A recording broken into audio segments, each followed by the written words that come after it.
Down in the shadows where the courthouse stands, a gavel cracks a fading hands. Judge Gould, they whisper with a crooked grin, played the game where justice don't win. Free Rick Allen, let him go. Chains on the innocent, don't you know? When the truth's been buried and the lies unfold, the fire in the people burns hot and cold.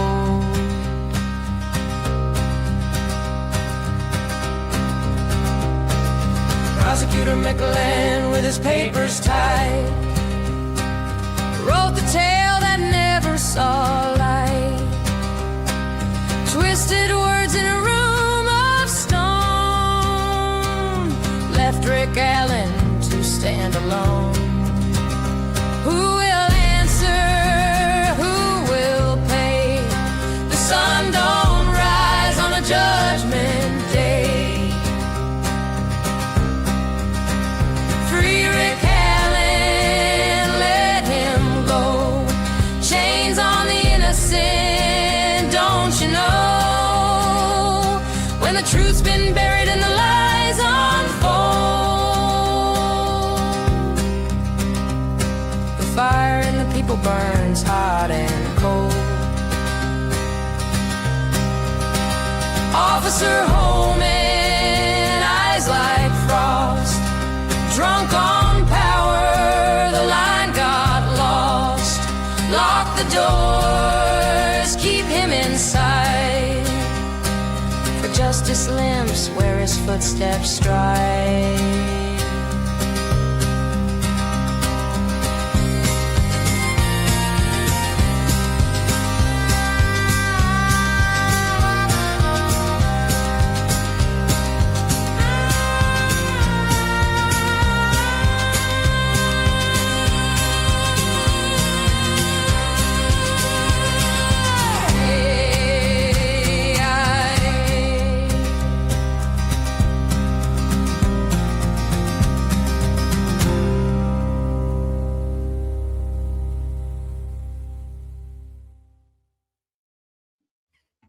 Hello, folks. Welcome to the show and welcome to Andrea. Thanks, Nick. The person who we all strive to be. I strive to be what a lot of you think of me. Oh, well, I admire your intellect. I really do. And I listen to you all the time because after I do my shows, I do a lot of cursing, name calling. I make fun of people. Totally get it. Yeah, I mean, I have a new prop from when I'm talking about Jerry Holman. Nice, nice, and everything. And then I tune into one of your shows, and I'm like, oh, that's how you. Oh, you don't watch my Afro Man stuff then? I did. But yeah, but so I've been reading through. I made 2 streams about several. First about his appeal, which I believe was well written. Mm-hmm. I wish a few other things were in there, but then with time constraints and page restraints and number of words restraints, because the appellate courts do not take into account that a trial can be rotten from start to finish. Mm-hmm. And there's no way around it at the moment. And that's like one of the biggest challenges with the appeal of practice is balancing the line between I want to actually win this, so I need to write a brief that's persuasive and doesn't give the judges the impression that I'm just throwing a bunch of stuff at the wall, but I have to balance that with the issue preservation and the possibility that one of these issues someday down the road could give my client an advantage in a post-conviction proceeding or something like that. If he's going to have that opportunity at all, then I have to have raised it in this context, and then you have to do all of that within a page limit. That's part of the challenge of the practice for sure. Yeah, but I assume there's nothing in the framework of the United States Supreme Court that you might want to extend the page number, because the courts would be swamped. Yeah. Yeah, it is one of those things, though. I mean, there is some case law where they've said, for example, they can't like arbitrarily cut off your closing argument, for example, in trial. A lot of judges like to do that. Sometimes I'll set this number. Okay, you have 40 minutes to close or whatever, and you have a lot to say, and you're not done. And so there is actually some case law on that because it goes to your ability to present the defense and so forth. The challenge really with appellate stuff, this is something that's maybe getting a little bit obscure, but I think a lot of people don't know, is that you don't really have the same kind of constitutional protection for appeals as you do for trials. And the reason why is because you've already lost your presumption of innocence.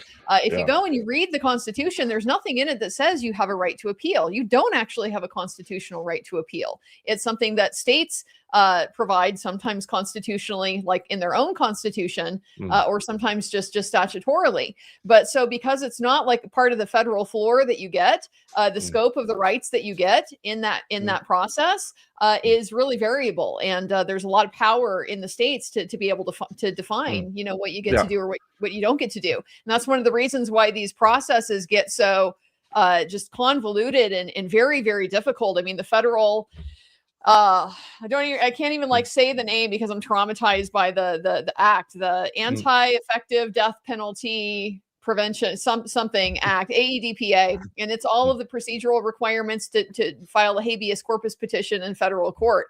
And it's just insane. It's like incredibly convoluted, and it's because you don't have a right to that. They're giving it to you kind of it is kind of implied in the fair trial doctrine that mistakes should be corrected later. It's implied, but it's not clear.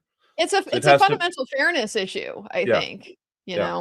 But and I mean, in more or less every Western country has the right to appeal in some way, shape, or form. Now, over here, both the state and the defendant has the right to appeal. Here, we can appeal. Hey, congratulations, not guilty. Yeah, we're going to appeal, says the state. Yeah. So no, it's true. I remember that was Amanda Knox's situation. I remember when that happened, I had no idea that there were systems out there that would do that. That would, her conviction had gotten reversed, and then like the judge decided as a matter of law she was guilty. It was kind of strange process to me as an American, but a whole lot of different ways to handle it. Yeah, we have more or less the same as you guys. You have the lower courts, we have the appeals court, we have the superior court, then we have a bunch of specialty courts, but let's ignore those for the moment because it's a cluster. But yeah, up until appeals court, which also is more on the technical aspect, did they screw up? Yeah. But also they can reweigh the evidence.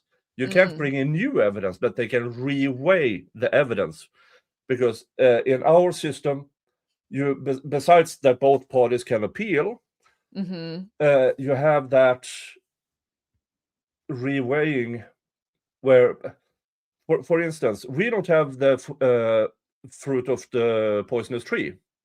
The courts are obligated to give it less weight if the evidence is obtained illegally.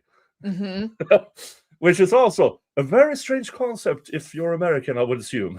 Yeah, it's different. It's different. I mean, I get it. The fruit of the poisonous tree, it's a judicial doctrine. It's relatively new in kind of the grand scheme of how criminal trials have worked in the US. It's not even 100 years old yet. But that didn't come about until like the 1960s. Okay. And it's an idea that again, it's not written in the Constitution, but judges kind of looked at the situation and are like, look, there's no incentive to police to follow the rules if they don't suffer a consequence for it. And so the whole idea, right, is that fruit of the poisonous tree is supposed to deter law enforcement misconduct.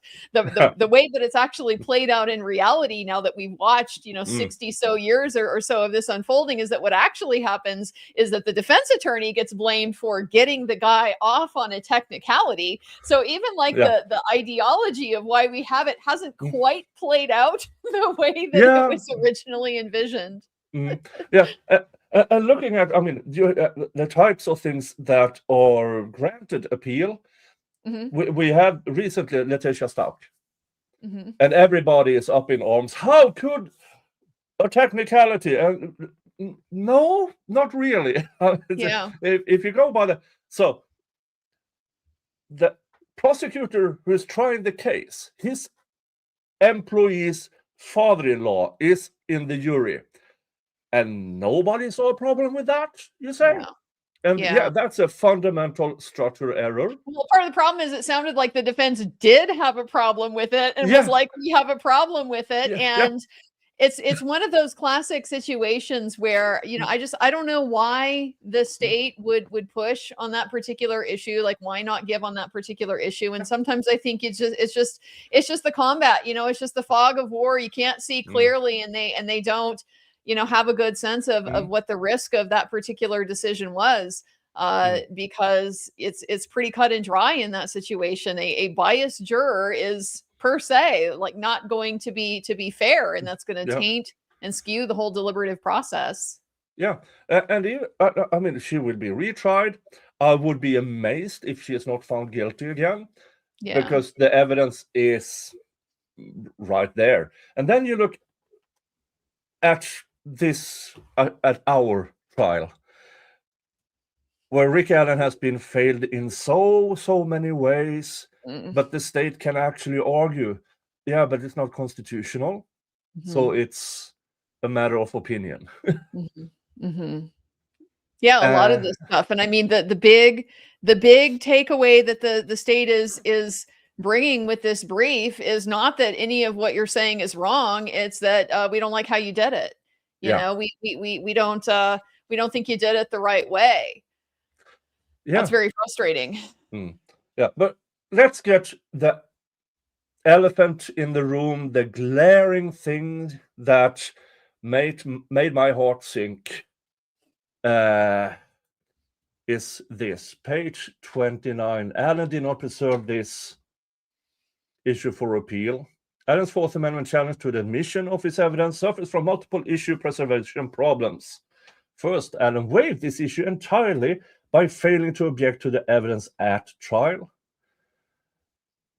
And more words. And then I went to trial transcript, page 95. I think. No. Why did you change the page? Darn it. I thought it was up in page 84 already. Here.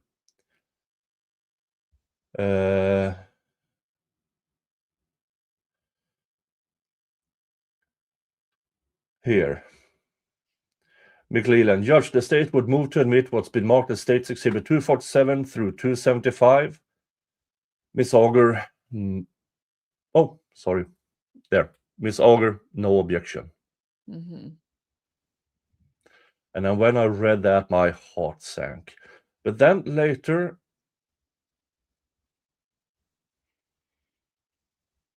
she did objection, Your Honor, call for speculation for the officer. But they'll say that wasn't preserved, on adequate adequate ground. She didn't preserve the specific objection.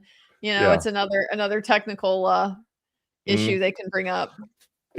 And this, because I read the pre-trial, how they fought so hard. And then once at trial, I don't know what happened here. It was this tunnel vision. They meant to say, besides the objection we already have, or which is really all you need to do. You just need to say, subject to my previous objection, the motion that was filed that Your Honor denied. That's all you have to say. And it's so extremely unfortunate because this is an Indiana Supreme Court decisions, Brown case from 2010, is something that they should know. And so it's a type of thing that you would hope would be, if not at least automatic, and anticipated and planned for. I also just, as I have sympathy with them on many levels. Judge Gohl, of course, was an extremely difficult judge to be in front of, very, very antagonistic. And so every time, you're objecting, you're bringing something to the judge to suggest, you made a mistake, you're kind of upping the ante in that. So it puts them in a very difficult position in terms of the reality of just existing in the courtroom and not looking obnoxious to the jury and all of these things that you have to take into consideration. But, bottom line is if the rule says you have to do it, you have to do it. And I was very discouraged. I went on Defense Diaries a little bit, like right when the brief first came out, with Bob and Allie and Michael Osbrook. And of course, Michael Osbrook is like, I look up to Michael Osbrook so much because I have so much respect. Like, I understand the sea that he swims in, and his ability to navigate that is something I just have massive respect for. But he's obviously, the Indiana pro. And so it's very discouraging to me to hear him say like how seriously Indiana takes these types of formal requirements when it comes to objecting and stuff like that, because my jurisdiction is very different. I mean, yes, we have all of these same rules about issue preservation and waiver and stuff like that, but they are like, we have a specific rule of appellate procedure that says, in applying these rules, your goal is to do substantive justice. And so you shouldn't apply procedural requirements in a way that would result in like a substantive unfairness. And so it's like, yeah, we have these doctrines, but they aren't bending over backwards to like try to, find ways to apply them. And in situations where they seem pretty formalistic, kind of like this one, like they objected to it, you had a whole motion and litigated it and stuff. Then it seems kind of pointless to have that rule in the first place. So we get a lot of lenience in Washington with stuff like that. It's discouraging to me to hear that Indiana is going to be more of a stickler for just the specifics of that process. And part of the reason why I hate it is because that's just one of the ways to make it harder and harder for a defense attorney to claim any kind of relief, because they can always take issue with how you did something. They can always find a way where it's not quite good enough, if that's what they want to focus on. Yeah. And I mean, at the time when this happened in the transcript, this was also after they were denied the metallurgist to testify. So they already knew they were way behind on these specific issues, especially comparing a fired casing with a cycled cartridge. And I've been looking through other cases, and I've never heard anybody do that comparison anywhere. And I mean, no, because it's one of those like foundational logic things that these are not the same thing that you're comparing. So there are so many differences that you would have to account for that, she's not bothering to do. Yeah. And all of that, because this no objection by Ms. Auger, and also later on, so it's repeated no objection, sadly. Then have they actually preserved, I don't remember his name, but the metallurgist, that he wasn't allowed to testify? Because I don't, because they didn't try to call him. I mean, maybe that's what you would have to do. You like have to try to call him anyway. I'm not I'm not even sure on that one. Let me flip the Straits brief real quick and see if they tried to make that argument. Yeah, I don't think so. I don't think they did. I think they just basically said it was fine. Yeah. It was a fine ruling. Yeah, So do you want something a little bit interesting about Tobin? Yeah. This is going to be like a total sideline, but folks might find it a little bit interesting. So William Tobin, who of course was being offered as a critic of tool marks analysis in general, he has been a very long time critic of various scientific processes. So something has come up recently in the Tyler Robinson case where there's been an indication that the FBI is going to do some comparative lead bullet analysis on the bullet that they recovered during the autopsy. And what they typically do is they compare that to other ammunition that the person had in their possession. So like you got a box of ammunition at home or something like that. And so bullet lead has these several different alloys in it. It's usually about 7 different metals. And they can use these, chemical breakdown processes to measure the wavelengths of the different alloys in it. And they can figure out exactly which alloys and in which concentrations are in this metal. And so then they're able to see how similar is this bullet metal to this other bullet metal and, draw some conclusions based on that. The FBI abandoned this technology back in about 2005, based specifically on criticisms that William Tobin, metallurgist, had brought to the kind of the foundational issues with this particular discipline. To kind of summarize it, it's not like a problem with the premise of it and the ability to use the instruments and things like that. The problem is with the conclusions that they draw from it. FBI agent or FBI and analysts and things like that would testify that like, oh, if these bullet leads match, it means they came from the same box of ammunition. But that's like it's like saying these tool marks mean this bullet came from this gun. You don't have enough of a foundation of how many bullets were produced from the same volume of lead to really be able to say, like, how significant is it that these particular bullets match?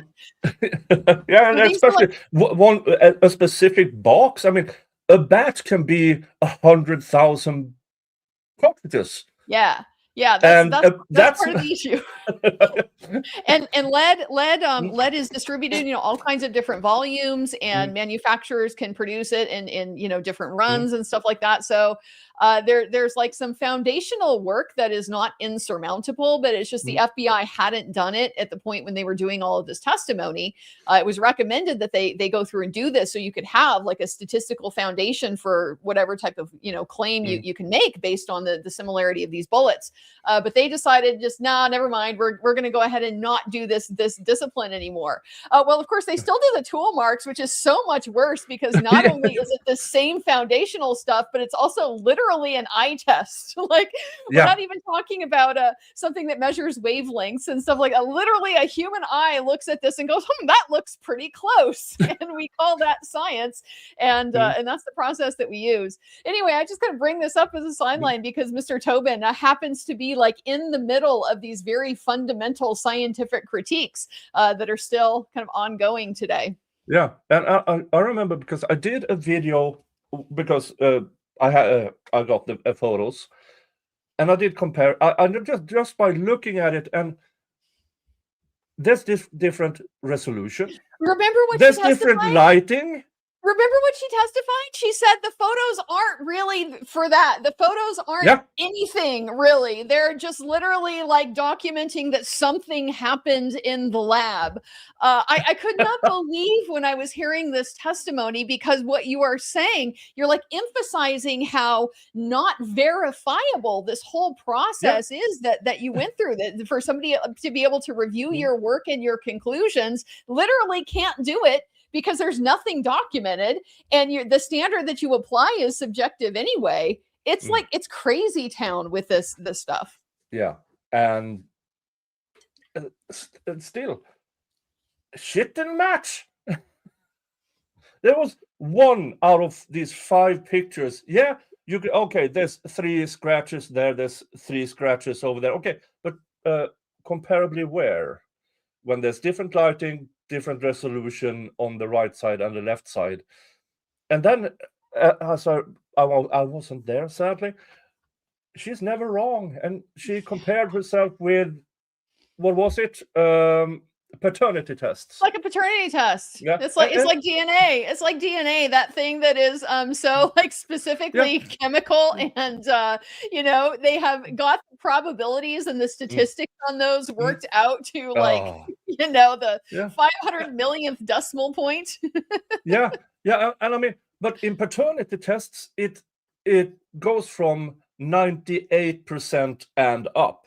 Now, in science, the Higgs boson, when they concluded they found the Higgs boson, they were down to the 7th percentile, 99.999999987, whatever it was. Yeah. Not until then it was scientifically approved. Yeah.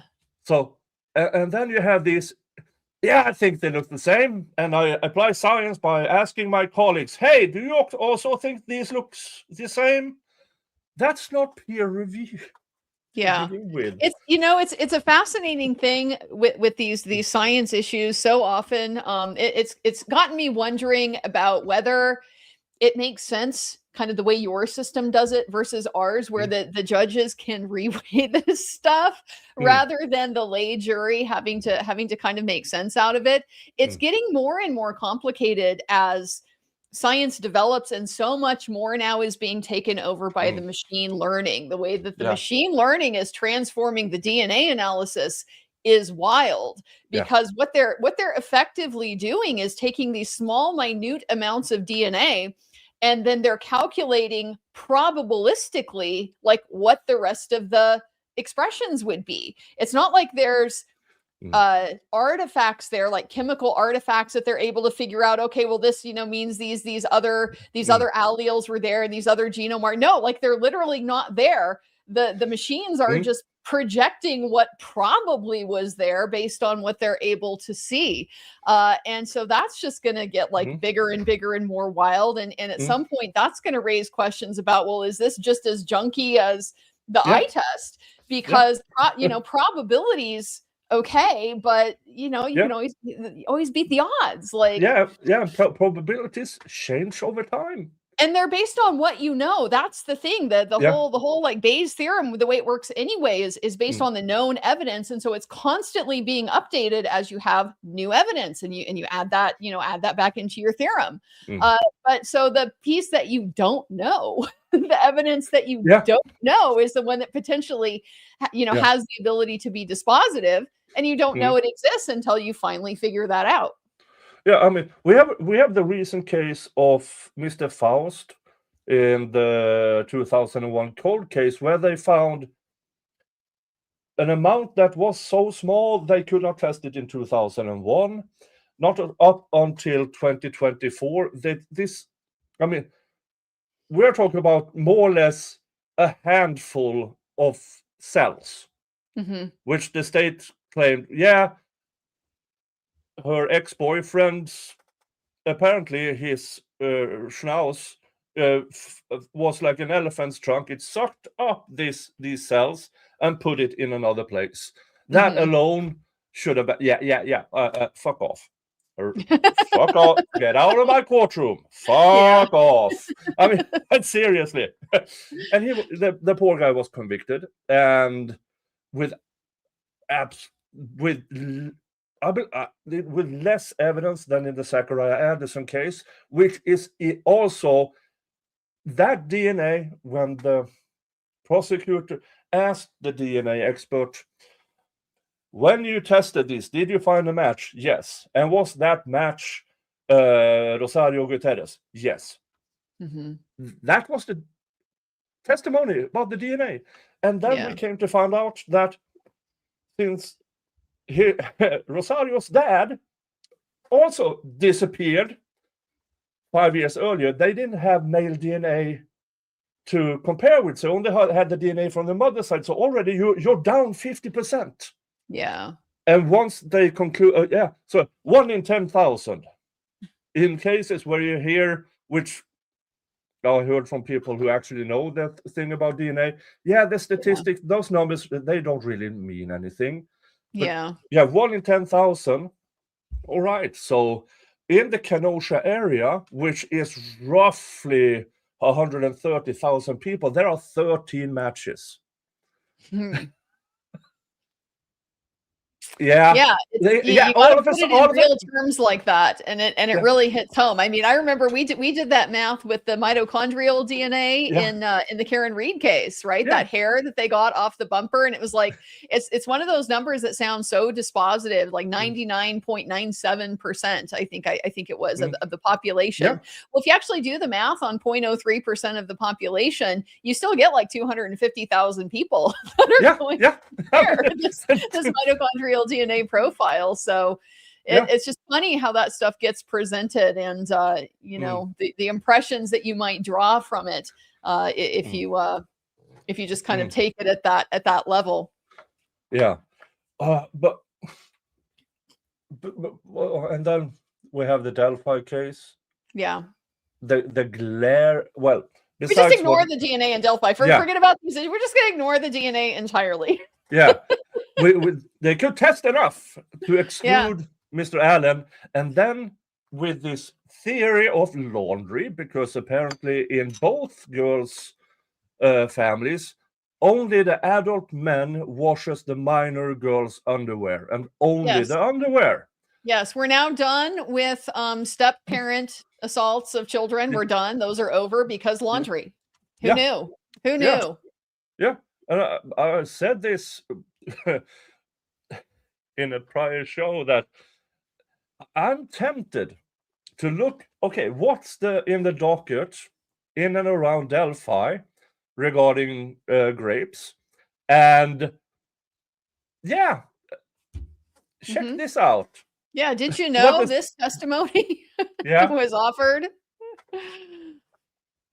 Yeah, it's really it's messy, and that is one of those situations too where you know, I've said before, and I'll just continue to say, we do have these new technologies. Yes, they're probabilistic, but you know, probabilistic still gives you a lot more than no information at all.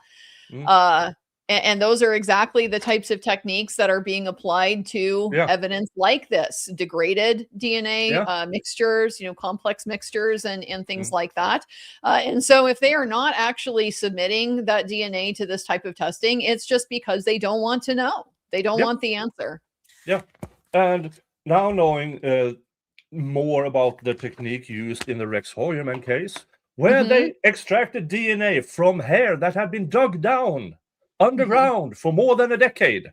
And here they have fresh, maybe seminal fluid, and just it's too expensive to send it away, and it's probably laundry. Why wouldn't you want to know? You already spent north of $1 million. Why wouldn't you spend an extra 10 grand on? Well, it's of course because they don't want to be disproven. You know, they don't want a profile coming up that would exclude Richard Allen, and that would make them have to start over. But that just really says the quiet part out loud about the unscientific nature of this process, because I don't know a single scientist who would not be enthusiastic about being proven wrong. Like, proving things wrong is like at the heart of the scientific method. That's what you do. That's how you you learn new things. So no, they don't want the answer. They don't want to exclude the possibility, you know, that Richard Allen is the perpetrator, because they're so dependent on that possibility. And so they'll just forego the opportunity to strengthen it. I think one of the things I said many times over the coverage of this case, and it comes up in many cases, is look at when they stop asking questions. You know, if they stop asking questions, that should really tell you something, because it means they don't want the answers anymore. They've asked enough. They've gotten to where they're comfortable, and they're afraid if they ask too much more, it might blow things open or cause problems. But if you you know, if you are extremely confident in the outcome and the conclusions that you've reached, then that should not be an impediment. Yeah. And also, DNA used is, in my opinion, it's better used to exclude. I can even go to tool mark analysis as being used to exclude. Mhm. Because if you look at it and it's obviously not it, but Mhm. it's the inclusion of the tool mark, but the exclusion, I have no problem with that. Mhm. Because there's enough there as an investigative method to exclude. Yeah. Yeah. And also with DNA, if you're going to use DNA at Mhm. trial, or if, in this case, the state didn't even want to use the DNA as evidence, the defense brought the DNA evidence in that it does not match Rick Allen. Yeah. And as you said, the core of science is to be proven wrong. And Mhm. not only in science, I mean, when you do the doctorate, you have to stand there and defend your thesis against a group of people whose sole responsibility is to, yeah, you're wrong. Mhm. So at that level, everything is about for everybody in that segment to prove you wrong. Yeah. And you have to stand there alone. You have your mentor, but you have to stand there alone and Mhm. defend yourself against people who have decades. But here with DNA, nah, Mhm. harmless error. Which brings us to the next segment of the Oy. I Oy. mean, Harmless error. Oy. yeah, you have these issues here. Yeah, even if you say this circular argument, yeah, even if you say this is wrong, it's harmless because look at all the other things we have. But they say that if you say that about every point, Mhm. then every point is bad. I mean, Yeah. harmless error is the last resort. Yeah, Here, this is one of those things where how it gets handled, it depends entirely on the court because they have total flexibility to decide we're going to look at harmless error as kind of a global proposition versus we're going to look at it piece by piece by piece.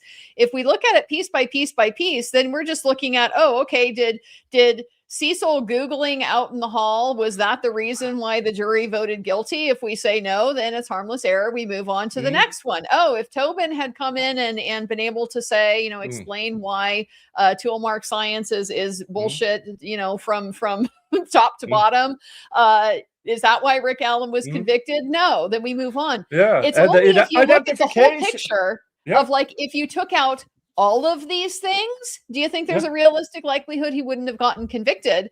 Then you have a pretty good basis to overcome harmless error. But it's entirely the court with whether they're going to choose to take that broad view or that narrow one. Yeah, with a harmless error, I couldn't believe because they use the eyewitnesses to say Alan was there, and then they say, but they weren't necessary because he put himself there, which we also know he didn't at the time in the clothes. And they use both arguments that the eyewitnesses are really important to establish the timeline, but they don't matter at all since they actually don't describe a short fat guy. They really are Schrodinger's witnesses, so much of this stuff, like all it matters is that they saw something. Pay no attention to what they saw. Yeah. A beautiful youngish man in his 20s, maybe early 30s with brown poofy hair. And then you look at Rick Allen, short and fat. I'm sure Kathy loves him. But by modern standards, he's not a good looking guy. It's probably not the description that would roll off of most people's tongues. No. And the group of 3 that turns into a group of 4 girls. It's not the same group of girls. Yeah, no, absolutely. And the car that was parked and where he parked, I mean, all the stuff. There's so many.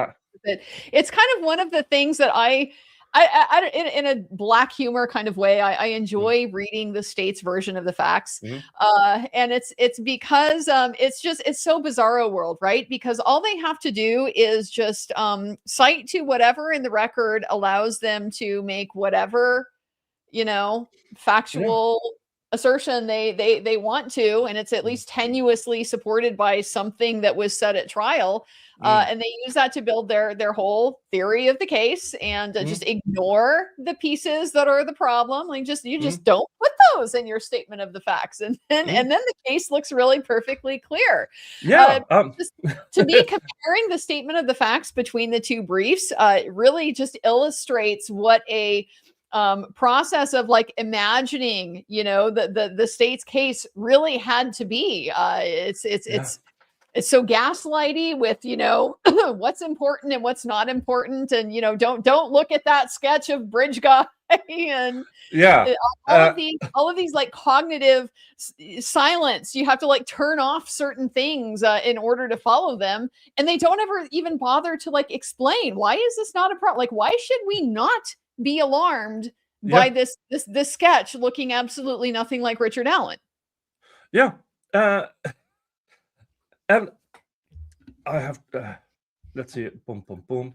And then the weakness of the state's case, or in the brief of the Appellate, page 14. Oh, this made me probably lose the monetization on that stream. This here. Oh, yeah. Oh.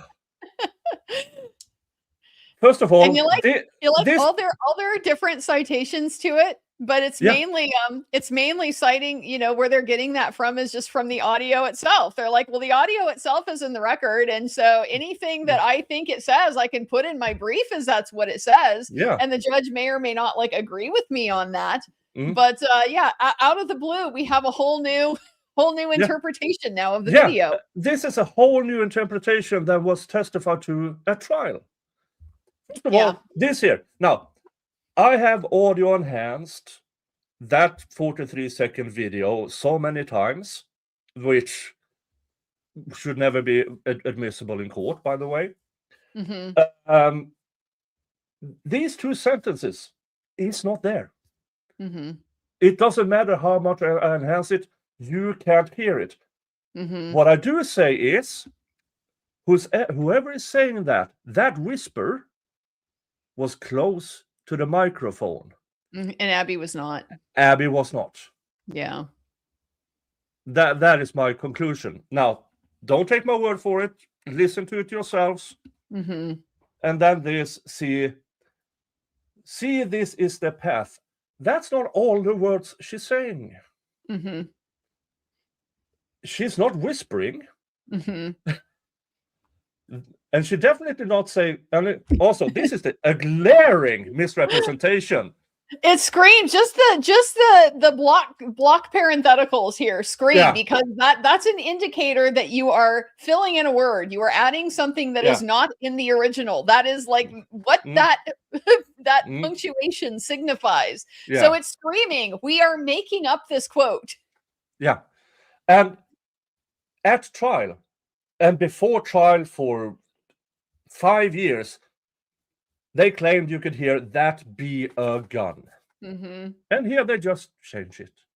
Yeah. But that is not what she's saying. No. What she's saying, according to me, is not verbatim. So this is the path where we go down. Yeah. Which, in my interpretation, is they knew. They knew where they were. There's no path going there. They knew where they were going. They already knew they were going down there, in my interpretation.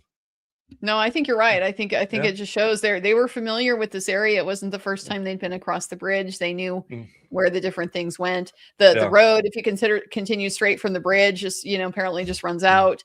But the path that goes down by the river, and if it's at all like the other side, once you get down by the river, then the path's kind of like there's like a network. They start to branch out, and you get to different parts of the river. I'm sure there's like different fishing holes and stuff like that the people know.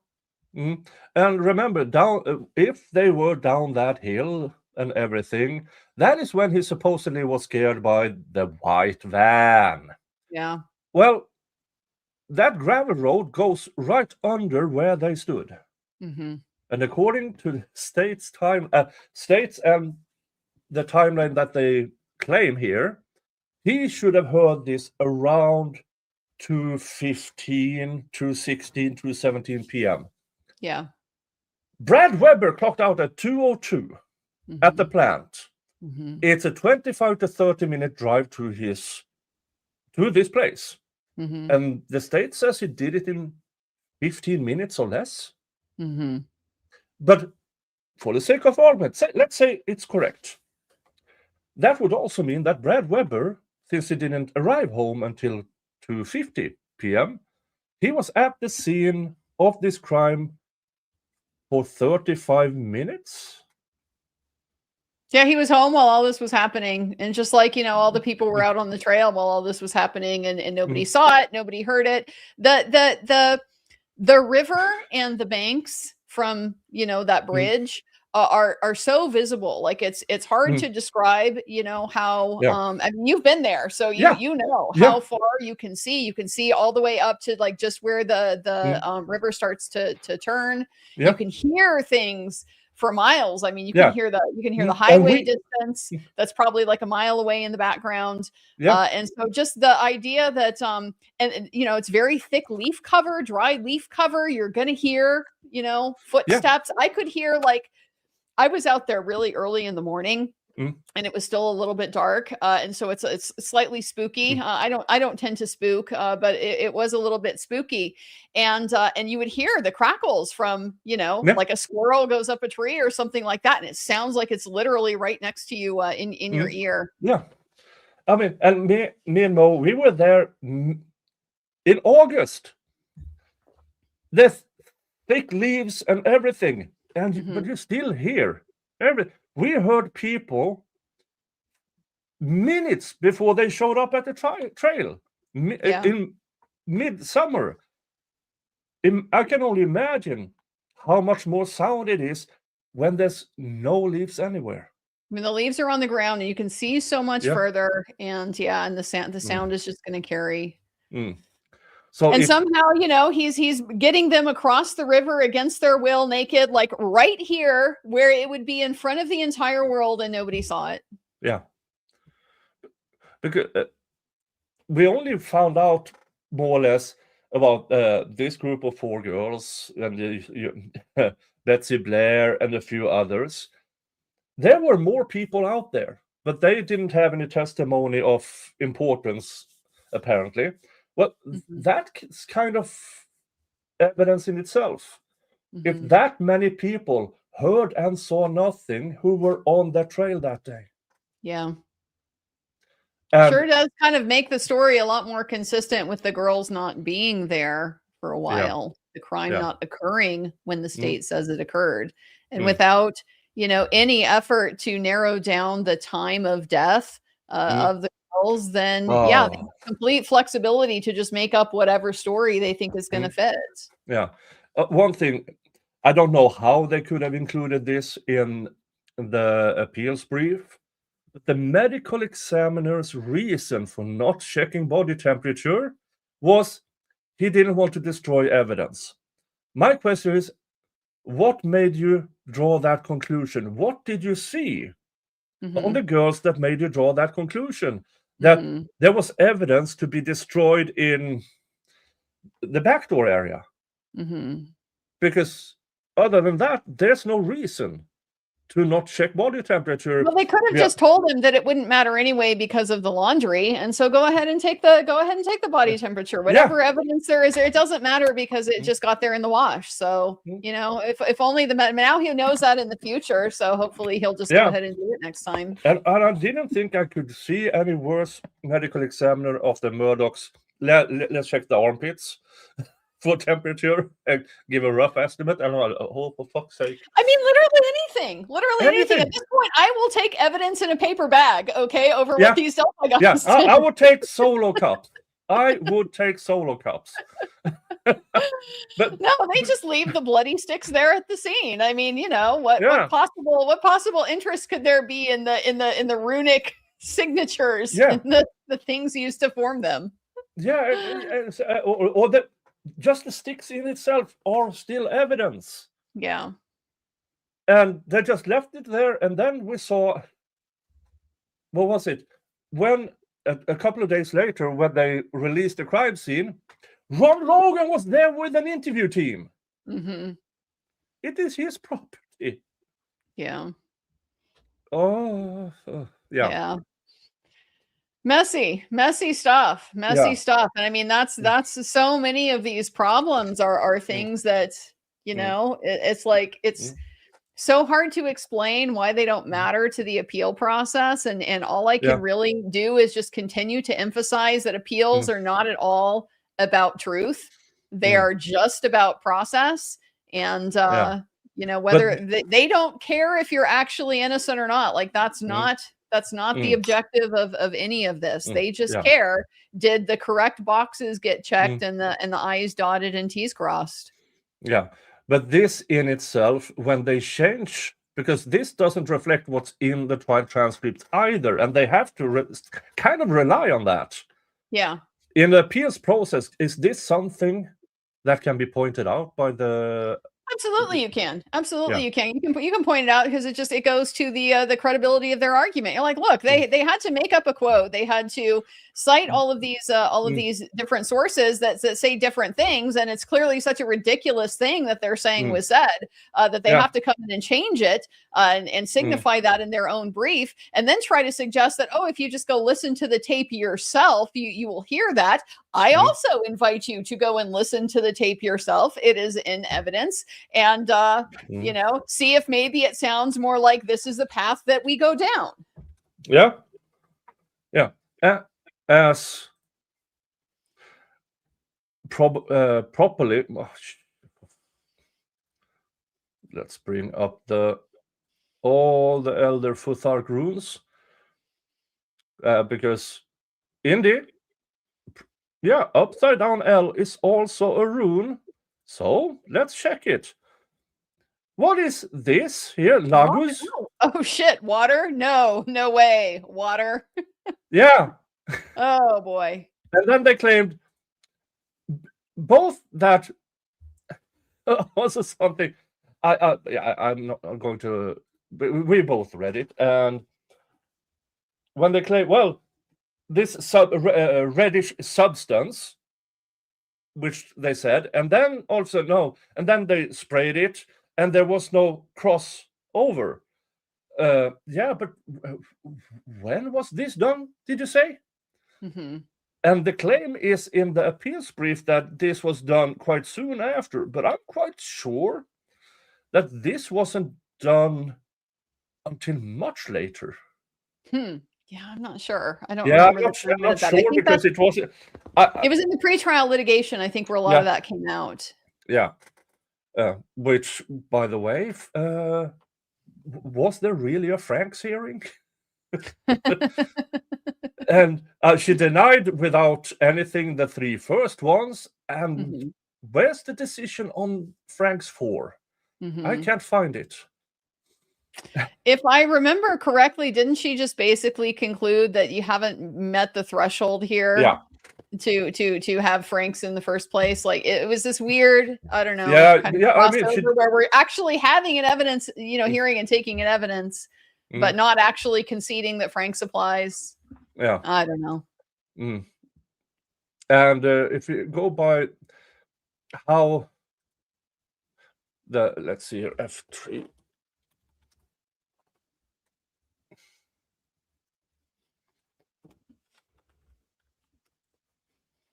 Let's see here. Nope.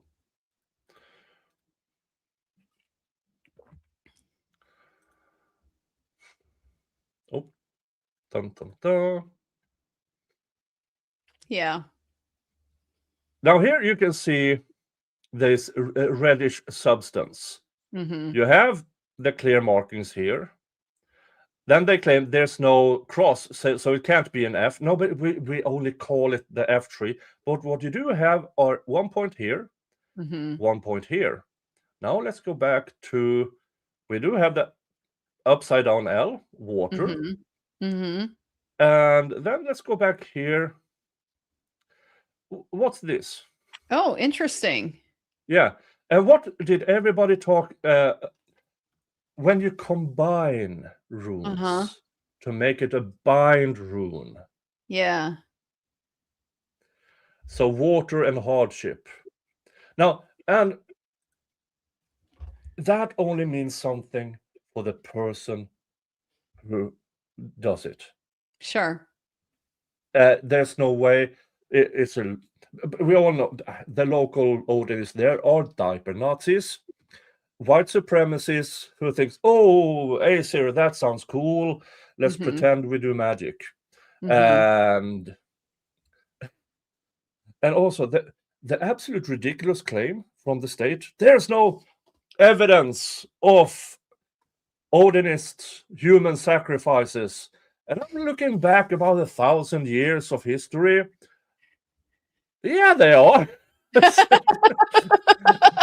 Nick's like, here to tell you. Now, when it comes to Today I learned. Today I learned. Oh, my ancestors weren't bad after all. They just went there. Can we park here? But even back then, as in the ceremonies, those were volunteers, and it was used different reasons, but almost always volunteers. Now, the volunteering process could have been interesting. I mean, yeah. Here you're my prisoner. Are you going to volunteer, or am I going to do nasty things to your entire family in front of you? Which will it be? yeah. Because sometimes when they brought their friends over from the British Isles, may or may not have been voluntarily crossing over, rarely voluntarily. So yeah, you have the option of us using you at our farm, and we're going to grab your daughters and marry them off there, or you can volunteer over here. Yeah. So the volunteering stuff is kind of ambiguous. Let's call it ambiguous. Sure. So when I'm reading that, no, yeah, maybe the local diaper Nazi tribe, yeah, sure. But as Dr. Perlmutter said, there is at least one other, but they haven't found the suspect yet. Yeah. And the state goes and that means it has never been happening.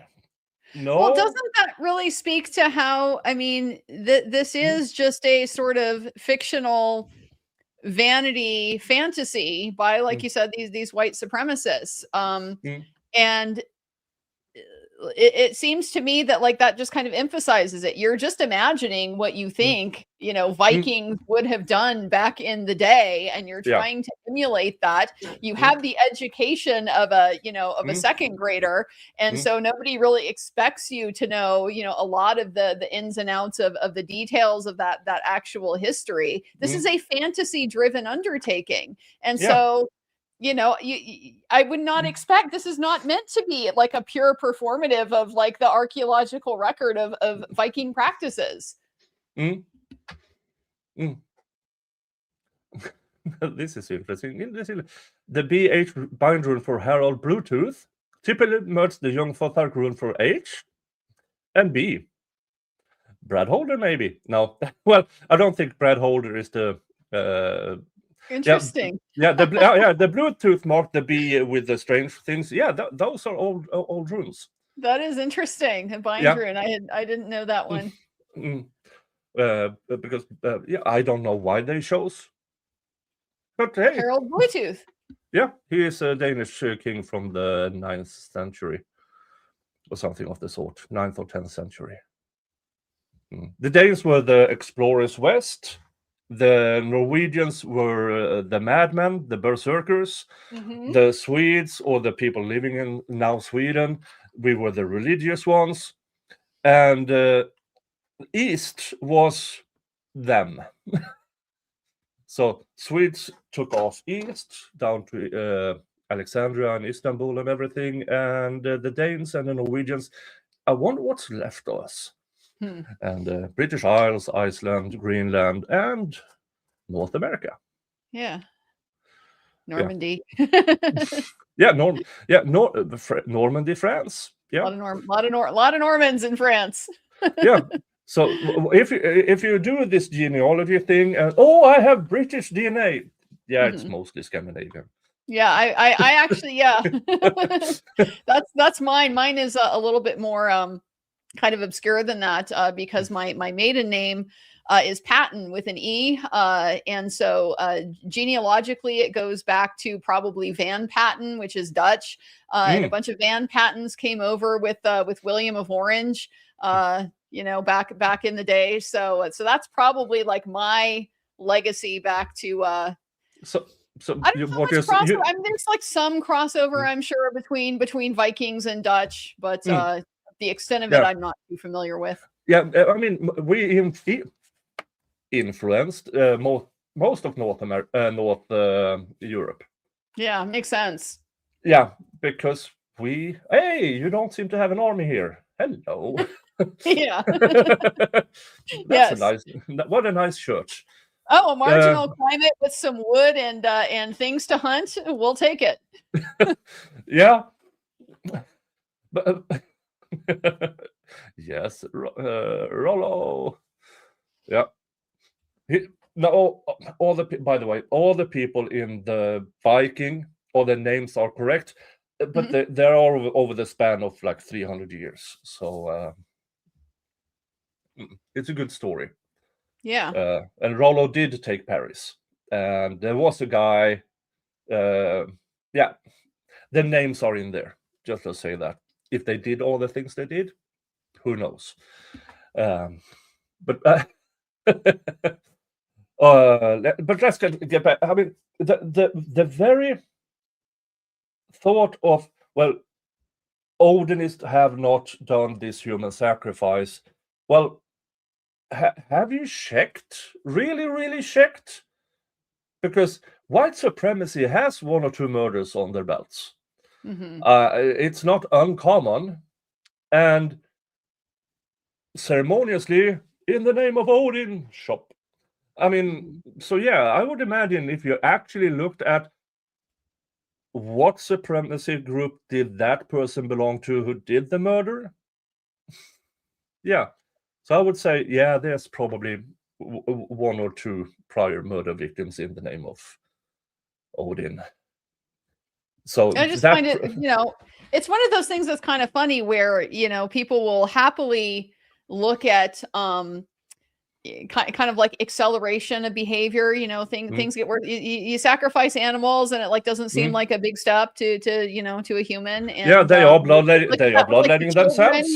Children abuse animals. You're not shocked when they grow up into a serial killer, but somehow it's like this revolutionary idea that this practice here, this fantasy driven emulation thing that likes to sacrifice chickens and rabbits and things like that is going to escalate that. It just spare me with the like fake confusion. It seems quite plausible. Yeah, and the state in the end, when they talk about the Odinist trail, the state says an Odinist claims that children are sacred. But that Odinist is Brad Holder's ex-wife they are referring to. The same person who said Brad Holder confessed to her. Yeah. So what's it going to be, state? Is she credible or not? I could not believe. I'm still like stunned at the revelation from the appellant's brief that Brad Holder was their Odinist consultant in the early days of the investigation. Yeah. Do you remember that? My jaw freaking dropped. Like, how do you even do that? Everything they know about the Odinist that they're now relying on, they got from the freaking suspect. Yeah, it's insane. We're in crazy world. We are in crazy world. Yeah, and I have this running theory that Brad Holder was an informant. Yeah. Oh yeah, absolutely. Seems very plausible. It seems very plausible with how all of the pieces kind of fit together. Because he was very, very attached to the Vinlanders up until he had to be an asset to the cops, which tells me he's been an asset for these cops for quite some time, because the Mhm. Vinlanders in the area are quite known. Mhm. They are not nice people. Mhm. They are, it's more or less, it's a biker gang without the bikes. Yeah. It's still the They patches. can afford bikes. They would love to have bikes, man, but like they aren't the 9 to 5 kind of guys. Oh, yeah, probably. But everything else is in there. The patches, the meetings, the ceremonial. It's just transferred over to Odinist stuff, because they're not good enough to be bikers. Yeah. So they went, Yeah. Ace here. We'll make our own gang with animal sacrifices and bind runes. Oh. Oh. Yeah. It's so, but I've read this a couple of times now, how they contradict themselves all the time, but because they have to. Mhm. The state, they have to contradict Yeah. themselves, because what's the most important thing in one aspect of their brief of Appellate, in another it means nothing. Yeah. Like eyewitnesses, Yeah. they are completely Exactly. central up until they're not. Yeah, up until just disregard. I mean, all you need to know is that they saw something. What they saw doesn't matter. It's critical, but it doesn't matter. Just put that aside for now. It really is. It is bizarre. It is bizarre. Yeah, but from an appeals court point of view,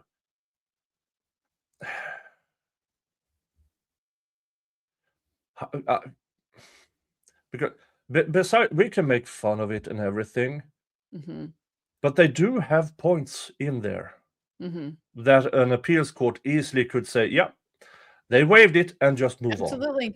Yep, Yeah. absolutely. And the process is kind of geared towards, producing that type of outcome. Yeah. It gives them an out anytime they don't want to be the one saying, yeah, something smells fishy here in in Delphi, and you're going to have to do it over again. They don't want to do that. It's so politically unpopular to do that. So it just gives them every opportunity to not do it if they aren't inclined to. Yeah, but one thing that the state really can, because as Bob said, I think you said it also, that the amount of time they are spending on Rick's incarceration, because it is their weak point. It's also the one that they're most scared about for liability purposes. They have to defend that because, they don't they don't want this being a potential lawsuit. Yeah, because I read the lawsuit that made the new policy, and that guy was treated much better than Rick. Yeah. So from a civil point of view, it should be a slam dunk for Rick if he chooses to walk that way. So I understand the desperation on the state for the appeals court to not review that lawsuit and the policy change. Because I can't see, and I said this way back when, before the appeal, that the safekeeping order can't be a loophole. It really can't, because if this is the 30-day, which is a lot of time in itself. I mean, 30 days in solitary confinement, that's a long time. Yeah. And Alan, 13 months. And it took them 5 months. And he was at the second highest tier of mental instability as he went in there. And then he got worse, which should, according to policy, automatically have sent him away. But they used the safekeeping order to keep him there. Yeah. It's just the more that time goes on, and the more that we see kind of the details, the ins and out of how all of this worked. It's very hard for me to not see it as deliberate. They had the opportunity to do it like this. This was all kind of a setup, to enable them to do exactly what they did. The order permitted them to do it the way that they did. This whole argument that like he's not subject to the DOC policy because he's just a safekeeper and not a prisoner, so therefore like the 30 days doesn't apply to him. That is such an extraordinary reach. And to me, it's part of the tell. Like, why would you even do that and take on that risk of being wrong about that kind of decision? Unless either one, you just expect to operate with impunity. The culture of your jurisdiction is such that you're not going to suffer any consequences for it, and maybe that's part of it. Although they did have the iPass settlement, so it's not like unprecedented that they're going to get in trouble for these types of issues. But the other reason is because they needed to do it. Like that was the purpose. It was intentional. Yeah, and you can sort of read between the lines when in the earlier pre-trial conferences that McLeland still thought, and he expressed it, they were looking for more people. So originally they were probably he will tell on his friends soon, and then he started to confess. Well, confess, maybe I did it. It's not a fucking confession. No, it's not. It's so that's not. That's a deteriorating mind. Yeah. And when and then also he got into details which was so wrong. Shot them how in the many back. wrong confessions did he give before they finally got the right one? Yeah, and they still had to still Rick Allen mentioning box cutter at some point, and by pure magic, a short while later, the medical examiner had his eureka moment. Completely independently, totally out of the blue. We all buy that, right? We all buy that it was just out of the moment from his wood shop. Yeah, who doesn't have experiences like that routinely? Yeah, exactly. Because 2 knives, one flat, one's saturated. No, box cutter, and he was bad at doing the box cutting thing. Yeah. No, I don't buy it. I mean, I've seen a lot of workplace injuries. I've seen a bunch of them. I've been doing labor and employment. It's going on for soon to be 35 years. I've seen a lot of injuries. I've seen a lot of box cuts. That, yeah, unless it's a very, very dull one, but you still don't get those results. Not anything I've seen, at least. And especially, you don't get that extremely clean cut, and then immediately after get this other type of thing. Nah. But can I rule it out? Absolutely not. I'm just saying that you don't make that jump by yourself from 2 knives. Yeah. Which would make it one of those issues where it would have been nice to have heard from a defense pathologist, even if they don't disagree, to know that they don't disagree, or to just understand like what the scope of disagreement is between people who are in the position to kind of know this type of thing. It would have been very helpful. I don't know why that didn't happen. I don't know if they weren't able to get funding for one. I don't know if they had one and it wasn't helpful. I don't know if, there's just a lot of possibilities, but. And I would say that nice. Woulda, coulda, shoulda. A lot of woulda, coulda, shouldas in trial. Yeah, and then Judge Gull is so. I mean, she approved funding of experts. She then denied testifying in court. And I would say for the sole purpose of wasting defense time and money. I mean, we fundraised for defense experts who then never got to trial. And so yeah, funding, because they honestly believe they had the experts needed. Mhm. And then she denied it, and then it was too late, because she denied it more or less at the trial, and then Mhm. it was too late. Luckily, she is now retired. Her daughter is seeking her place. Yeah, I saw the apple doesn't fall far from the tree on that one either. There was apparently some high-profile case that got reversed based on prosecutorial misconduct. That Yeah. that Gold's daughter was the prosecutor on. So Yeah, she had to change district after that one, and sometimes I wonder how I hear of these things and think maybe I should move over and take enough classes and spend a couple of years and get myself, because apparently in some places there are a lot of attorneys that should not be that. Mhm.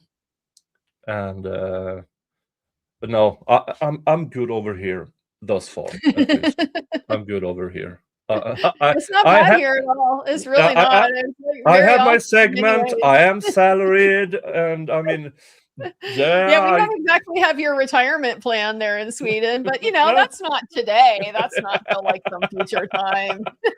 yeah. I mean, if I work until I'm 67, I get full pension and everything. Mhm. So yeah, You get that health kind of care. You don't have to pay. Yeah. yeah. But we don't have the First Amendment. Yeah. Yeah. Yeah. And your judges weigh evidence on appeal. And while I imagine that does sometimes inure to the benefit of the defendant, I have to assume that a lot of the time also it doesn't. Oh yeah. Yeah. I mean, it's a you only hear about the bad Yeah. turnarounds in the press. You never hear about, yeah, that guy, yeah, he was innocent and the state appealed, and yeah, he's still innocent. Mhm. But then Yeah. you hear when the bad cases where the appeals court say the guy you convicted because he felt up this minor's skirt. Yeah, in the appeals court, well, you couldn't really say that he was. We can't rule out it was done by mistake. Mhm. Yeah, stuff like that, and you just go, seriously, Yeah. seriously. Yeah. He told her to go up the ladder because he had fear of heights as a janitor. She walked up there, and all of a sudden she felt somebody. Yeah, no. Sometimes appellate judges can be so just Tunnel vision into what else is reasonable. well, they're so disoriented by their ivory tower Yeah, that they yeah. they have lost track of the real world and how things happen in the real world, and very caught up in possibilities and things like that. But yeah, So there's no doesn't tend to perfect. There's no perfect system. No, There's there no isn't, perfect of system. course. Yeah. Everyone's got trade-offs. In a self-ending person is rational for confession. Well, yeah, a dying man's word. Mhm. I think there's statute about dying. Yeah, dying declaration. Dying Dying declaration declaration. is an exception to the hearsay rule. Yeah. Because the most credible things you say are apparently the things you say at the moment of death. Which, yeah, sure. So, this was a while. How would they most likely look at Harmless error based on the way they have in the past? Do you think? I would love to know. I mean, I don't have Yeah. enough of a grounding in the Indiana court to have a sense of that. That's definitely a Michael Osbert question. And some of it, like I said too, it really is cultural. We have 3 different divisions of the Court of Appeals here in Washington. Everybody follows the same rules, but you still get really different outcomes depending on what division you're in. I'm in Division 3, and for the first probably 10 years of my practice, Division 3 was awful. It was a bunch of prosecutors on the benches. It was a lot of throwing things out on procedural issues, and lots of times not even like the prosecutor wouldn't even bring it up. The court would like bring it up sua sponte. I don't think this was preserved. I'm not going to decide it. It was just really, really miserable. And then kind of gradually over the last 10 years, the culture has just shifted significantly to now where Division 3 is, from my perspective, maybe one of the friendlier divisions that we have in Washington. They're all applying the same rule, but the culture can just have such a big influence on how they, see the job of carrying that out. And we're just fortunate, I think right now we've got a group of people that really do care about the substantive justice side of things, and so they don't just dismiss that in favor of finding a procedural defect and giving the prosecutors the affirmance that they want. But we have to believe that Rick Allen's appeals attorneys, they are local. They have done this many times. They know the court extremely well. They know the court, which brings me to another point. I don't think that his appeals team missed that they waived the issue, which goes to, I believe you said it a while ago, they also need to tell a story to the court. So even though they know the issue is probably waived, they still need to tell the story to get context into the other things, to force the state to address this. Yeah. Nik, I will tell you sometimes, I've dealt with some very, very hopeless appeals. Like the law is just so much not in your favor. The record isn't very good. I'm getting appointed appeals. These are not cases I pick. These are cases that just land on my desk, and whatever was done below is what I have to work with. So I don't have any role in like being able to prepare it for appeal. And you get a whole variety of trial lawyers and the decisions made and the reasons why it's going up on appeal and all that. And sometimes there's just literally nothing to work with. And I would always consider it kind of my responsibility in those cases. If I can't, at least if I can't make a legal argument that I think is going to get you at least something, then at the very minimum, I am going to write you the best possible statement of facts that I can. I am going to write you a statement of facts that is justified in the record. Of course, I'm not going to distort the record or anything like that. But I'm just going to try to share your perspective on the case with the court. And they're going to care about it or they're not. And there may be anything they can do about it, and maybe there isn't. But if nothing else, that now is like the record of your case, that at least like somebody kind of tried to tell a story. Yeah. Maybe that is where, again, in this appeal, because it seems like Bob contradicted me regarding the safekeeping order, because in my personal opinion, the ex parte safekeeping order, that sounds like a fundamental error, a reversible fundamental error. Bob didn't agree with it, and but that in itself is the foundation for him being in prison. Still, it should have been in there, at least as a part of the story. I think there's a whole bunch of reasons why that one is really tough. I agree. I would have liked to have seen it in there and at least as part of the story. I think part of the reason why it isn't is because there is an argument to be made that at least part of the reason why he went through what he did is because the defense didn't push to change it, until they did, until things had gotten to the point where, he had deteriorated so badly. But it was clearly not in compliance with the statutory process for doing these things at all. And so, from the outset, there was kind of the opportunity to make an issue out of it, and that wasn't done. And this, again, is just an area where I have sympathy for the defense lawyers, because we're able to look back with hindsight and see what happened and be like, oh, that was a terrible idea. Look how bad he got. But they didn't necessarily know that in real time. And so, they could not foretell the future that all of a sudden their client started to make statements. And they could not have known until after, more or less, Dr. Walla and all the things with her. It's impossible for them to have known that. They might have thought, well, he's there. He's somewhat protected from violence, and he has a psychologist assigned to him. Yeah. And not And I until kind of assume, I mean, I'm just, this is an assumption, but I'm just kind of assuming they probably didn't have a lot of contact with him at this point anyway. And the reason why is because they were waiting for the discovery. They didn't have the discovery. And if they don't have the discovery, what do they have to talk about? You do your kind of initial, meet with the client where you talk about the process and what they're going to expect and what your roles are, and you get their story and their defense, and here's kind of like our game plan and what we need to do. But there's often just very little that you can kick off and put into effect until you have the discovery and kind of know what you're working with and where your starting points are and stuff.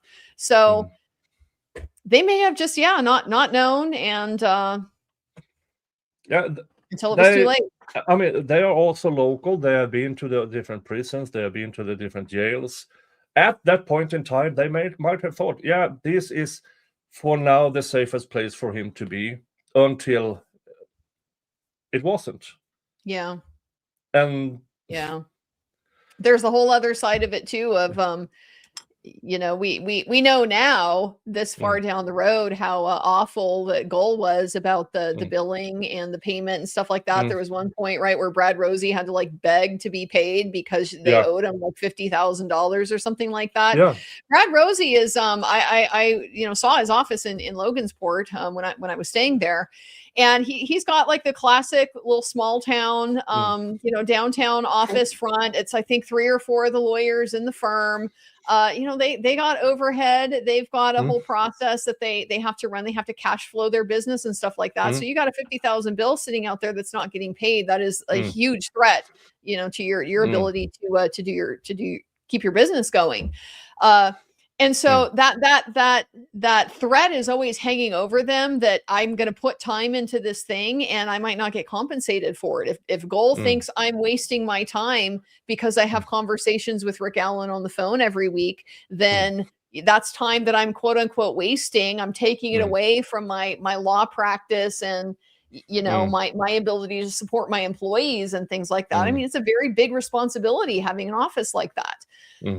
So it's just, it really is kind of a perfect storm of all of these different reasons why it's easy to just, if there's no like obvious problem happening with this situation, to just kind of let it be. But I think the end result of that, given how everything went, is that now looking back, wish things would have been done differently.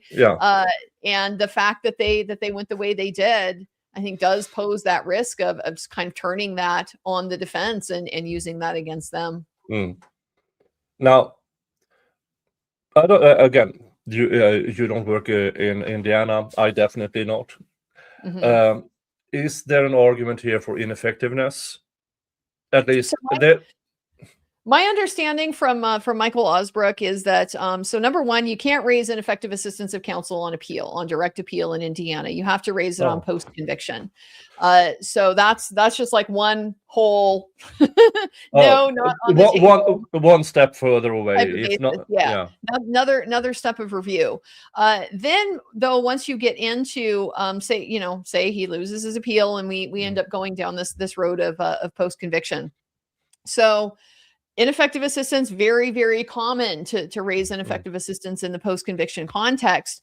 But you still have the challenge of the harmless error issue that you always have to overcome with any type of situation like this is the no harm, no foul type of argument. And so the fact that a lot of these issues, by the way, can potentially, if they're not considered like are already dealt with through the direct appeal, they can potentially be raised in post-conviction petition through the avenue of ineffective assistance of counsel. So, hey, they waived this thing. Well, it was ineffective to do that, and here's why.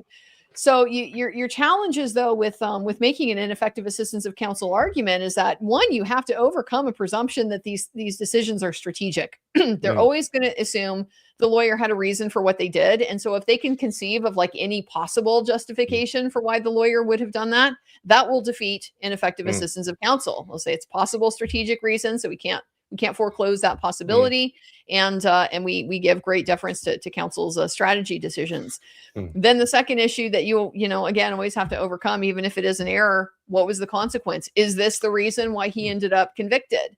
And that's where you run into the problem, I think, that they already have with the search warrant. The argument that they're making that the search warrant should preclude the convictions because it set off this chain of events that led inevitably to his incarceration and making those statements. But it's attenuated, it's so many months down the road. So that's going to be, an issue that they would overcome in the same context as well. Okay. Say defense counsel should have challenged the safekeeping. You're getting into a very speculative kind of arena to imagine the counterfactual situation. Had they done that, what would have happened? It just it gets a little bit witch doctory, and so it's one I think is a challenge. Yeah. The reason why I still bring up the safekeeping order is how it was used. Yeah. So just as a matter of a statement to get the story up until, well, we know, and it was conceded to, that Rick Allen's mind deteriorated, which according to, of course, the state does really don't want that civil suit to be even read by the appeals court, and definitely not. No, that has nothing to do with this because of that. But policy is 30 days, and also the policy with people in jail with deteriorating minds is that if you're deemed to reach that highest level, they are obligated to send them away. So in the context of the story, to get to that point, that the moment his mind started deteriorating from the second worst level, he should have been sent away. Yeah, he should have been medical. He should have been a medical. And that's the thing that's so baffling to me is it's very common in safekeeping situations, like even just in a local jail. I've never seen, I've seen people held pre-trial in prison before, but it's usually because they're already in prison and they committed a crime in prison, or they're being tried for, something old or whatever. So they're already there, not they're being held there. But even in a jail situation, these problems come up. Somebody is not safe for whatever reason. They will often keep them in medical. Like, it's like one of the most convenient places to sort of pop them away. Yeah. And there are, in Indiana, they have serial rapists, they have had serial killers, all in jail. So what made Rick Allen's situation so special? And I think Nick McClelland answers that question, because he thought Rick Allen had information. Yeah. And I think I know I've seen All Eyes mention that the theory that there was a link between that Richard Allen had a link with the Kleins, because the Kleins were also from I forget the name of the town he was from, all the funny little foreign name cities that they have. What was it? Moscow? No. No. I forget. I know what you mean. Yeah, they were from, the same similar geographic area. And so they thought he was going to be a link to connect the Kleins to the crime. And that's why they wanted to put the pressure on him. It makes sense to me. Really does. Peru. Thank you. Peru. Yeah. Chat's the best. Thank you, chat. Cheers to you. We can always rely on the chat when we don't remember things, because chat remembers. And they're more than happy to tell us. Chat is such a great group mind. Yeah. And just as a side note or a footnote, have you what's his name? Michael Fossler. I've talked about him on a few occasions. The 67-year-old who abducted a 14-year-old. And Aaron Spencer. The Aaron Spencer case. Yeah. Michael Fossler is from Indiana. Yes, I knew that. That. He's the same age as the Klein father. Yeah. Oh, interesting. And Fosler is from a very, very prominent Freemasons family. Hmm. There, and now Michael Fosler, former law enforcement, of course, because why not? Hmm. And he's scrubbed.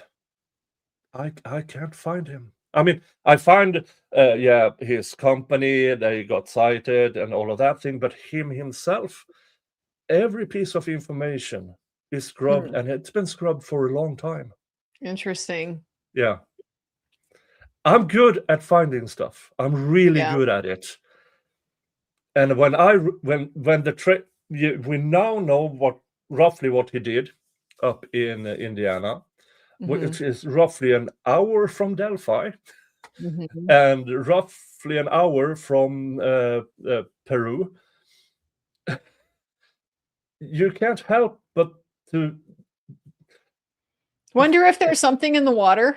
let's say that it is something in the water. Letting the gas in this part of Indiana. I loved my Hoosiers. I don't even want to say, like, it sounds so rude. I love you, Hoosiers, but like there is really some alarming shit coming out of that state.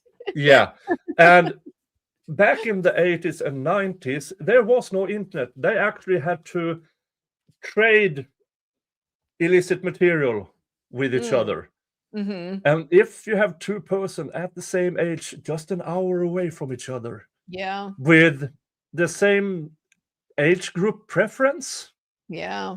Seems pretty plausible, doesn't it? Yeah. And Papa Klein, I mean, yeah, he has his run-ins with the law, but really not spending a lot of time. And then you have this cop who actively hunted 13 to 15-year-olds and made one pregnant. And then it's scrubbed. He left the force, and all of a sudden, he is running a transport company that is all across eastern USA. And I can't help but think, how many victims are there? Because Michael Fosler, you don't start out as a 66-year-old man being good at grooming a 14-year-old. No. That is something he has perfected over decades. But he's going to have a whole system and everything, he's going to be on all the little local chat apps, the Whisper and things like that. And once I found out he was from that area, I was like, but Nick, look at even Massachusetts, look at how hard they tried to keep Matt Farwell from experiencing any consequences whatsoever for this whole, the whole, for everything that they did to Sandra Birchmore, and still, the other cops involved had to really push to get any kind of consequences for that. And even like Robert Zavine, he got decertified, but not because of what he did to Sandra. Oh no. Because of it, just because of how he handled himself during the investigation. So some of that is a law enforcement problem. It's the fact that you can commit some stupid crime and they'll come up with some type of excuse, some type of reason to not criminally convict you, and then you just get to go on to some other jurisdiction and do the same thing all over again. It's really kind of crazy. We heard Tully retired. There's not many cops left in the Birchmore, Karen Reed cases that are still cops, or who haven't been. Yuri is the one that's standing strong. Which is with those dramatic reading skills, though, how could we ever get rid of him? oh, Yuri, you're nothing but a fool. And so many. I mean, everybody in that precinct knew what the Farwells would and what they were doing to Sandra. And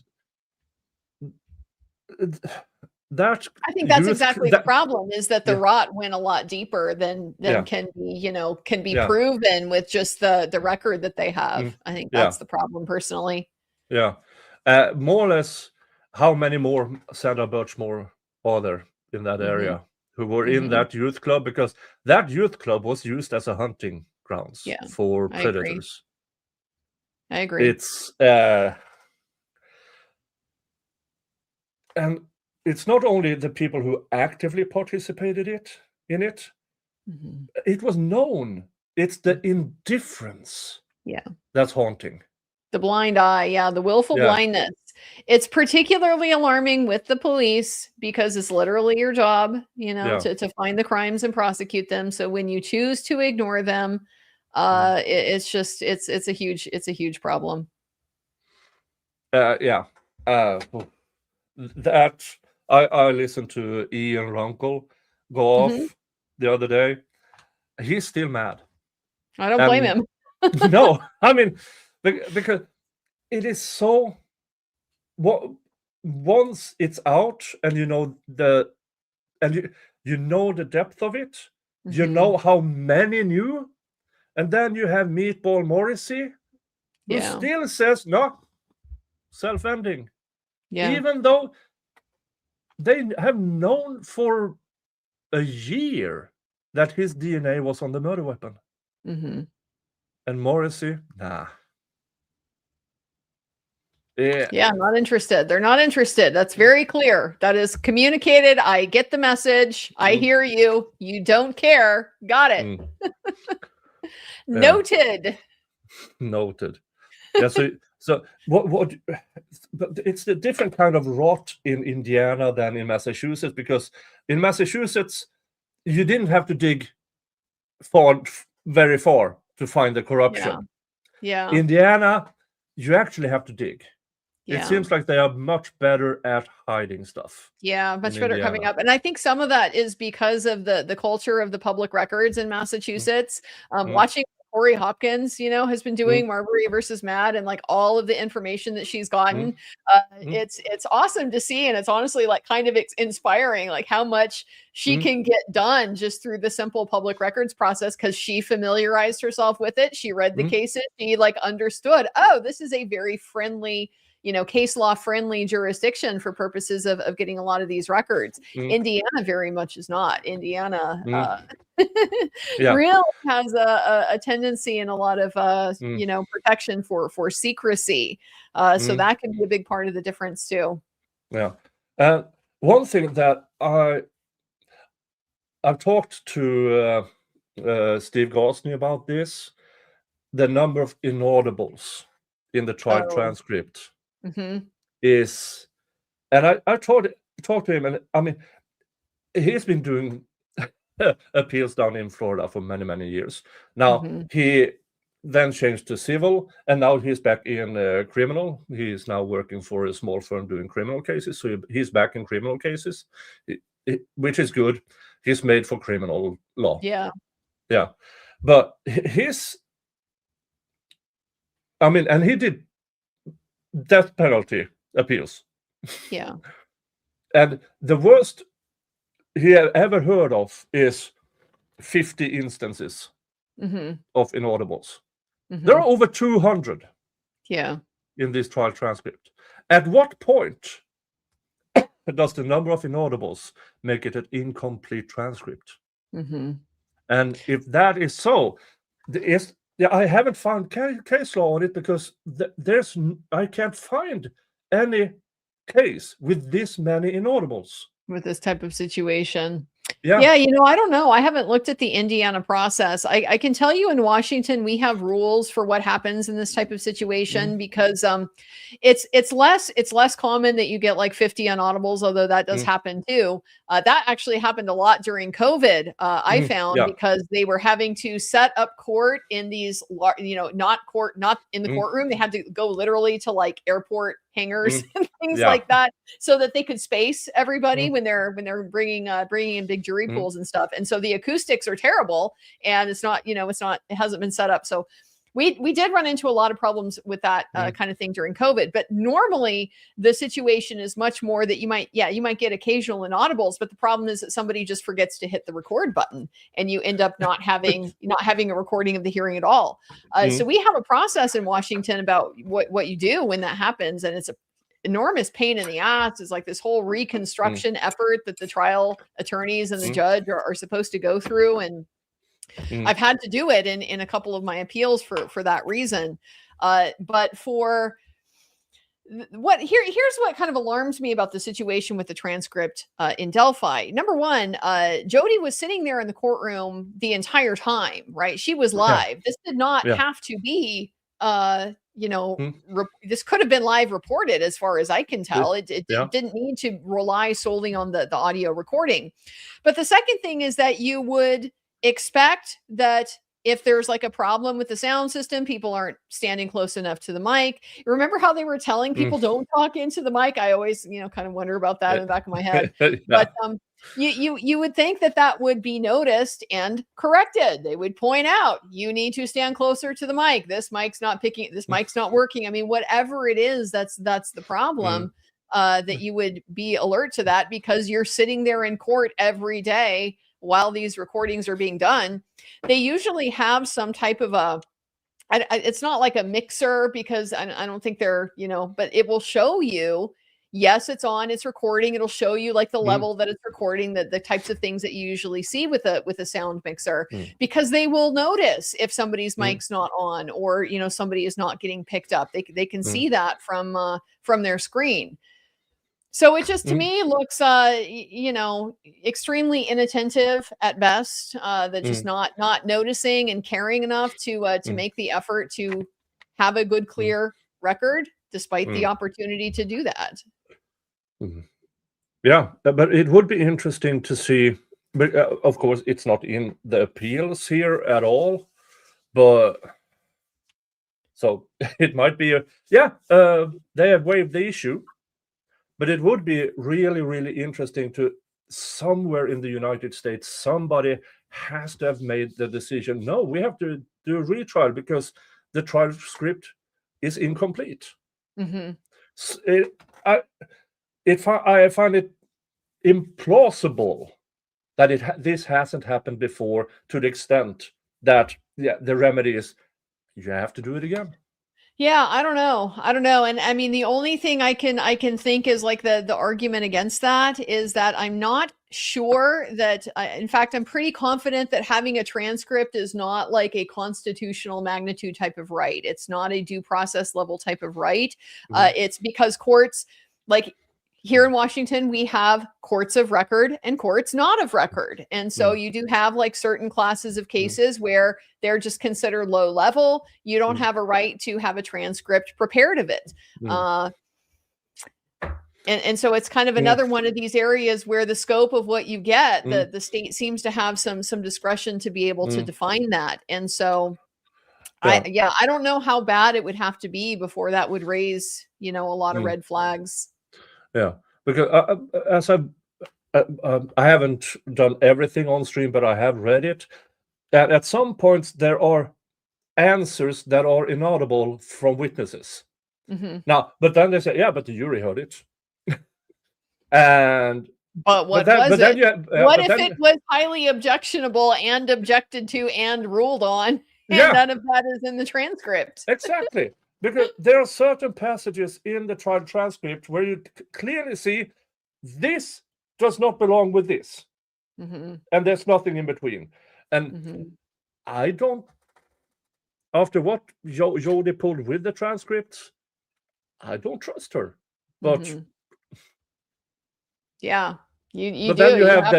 You have to take on faith so much of what the court reporter does. Now, the parties, the appellate counsel, I think the appellate counsel, actually, it might only be the trial counsel. I haven't looked at the rules lately, but they I believe still can get the audio recordings of the hearing. Remember, they changed the rules the year before, like right before Richard Allen's trial, to where now we the public used to be able to get them. Now we can't. but I think that the attorneys are still able to get them. So you sort of hope that just if there was any glaring issue, you know, that they would have gotten them and double checked. But time is not unlimited, you know, and as you know, the priorities kind of choose themselves sometimes, and you don't always have the ability to run down every rabbit hole that you'd like to. Yeah. And I also remember that the appellate attorneys had to go to court to force Gull to hand over evidence from the Franks hearing. Yeah. Because yeah, I remember that too. They just didn't bother to put it in the record. Yeah, I mean, seriously, how can it so blatantly? Well, it was crystal clear from the very beginning. I mean, from at least the original action that came up, that you know, stuff is being kept off of the public filing. Like at the very least, it's very clear that this court has unacceptable, lackadaisical, you know, approaches to maintaining the record, the cleanliness of the process. At worst, you know, it's deliberate and it's malicious and it's got some type of ulterior purpose. But it's not like this is the first time it's been a problem. It's obviously been a chronic issue. Yeah. And all I says 433 inaudibles in the transcript according to Sluthy's tweet. Yeah. So twice the amount I said, which is extremely high to begin with. And because I have, let's see here.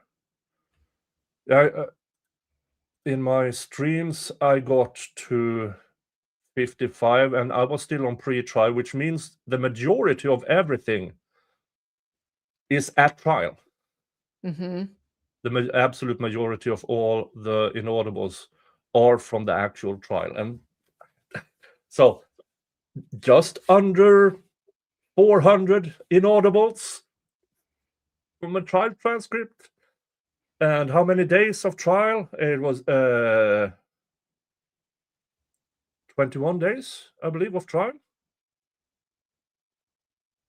That's almost, that's almost 20 inaudibles per trial day. Yeah. That's kind of a lot. Yeah, I don't know how you don't notice that before the trial is over. I really don't. Yeah, because it's so. But we are approaching 2 hours. What do you expect to be in the reply to the brief of Appellate? They're going to have to address the waiver issue. You know, they didn't address it in their brief, and so they're going to have to respond to that. I think they're likely going to respond to some of the things, you know, like these issues with the facts and the story, so to speak, and kind of highlight, you know, just remind the court once again, you know, we pointed out this problem. They haven't even really acknowledged it. Their explanation for it is ridiculous and nonsensical. Like, how do you say that it's fine that you know, we treat Betsy Blair as having identified Richard Allen because she identified a bridge guy photo, but you know, so therefore her sketch doesn't matter. It's just this very convoluted reasoning. I expect a lot of that to be called out. But I think from the legal perspective, the big challenge here is they have to respond to the waiver argument with something, and I don't know what that's going to be. So because it would be easy for the appeals court to say, we don't care about anything else, but confessions, they could convict him on the confessions alone. Yeah, they can.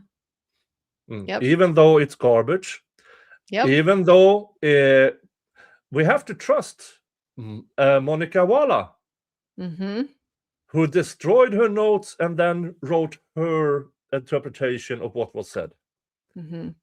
And the notes that we have are like so contradictory about like what even was his condition when he's giving this confession. She testifies, he's, you know, perfectly, he's like back to baseline now, and he's you know, lucid and oriented and stuff, but he's like on video, you know, drooling and I mean, you know, kind of a problem. But that stuff doesn't matter in the US because the Court of Appeals doesn't weigh the evidence.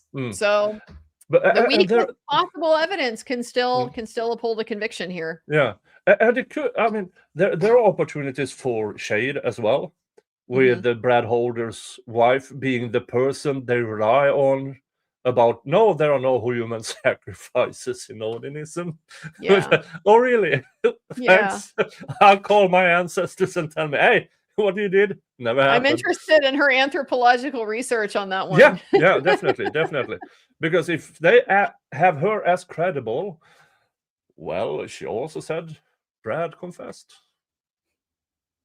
So Yeah, exactly. I don't know where so you mm, draw the line on that. You believe the mm, one and not the other. It seems pretty yeah, obviously outcome yeah. dependent. So And I hope they will address the decision no nexus yeah. with, because they can use a bunch of stuff in the Appellate brief to say, well, you brought this up.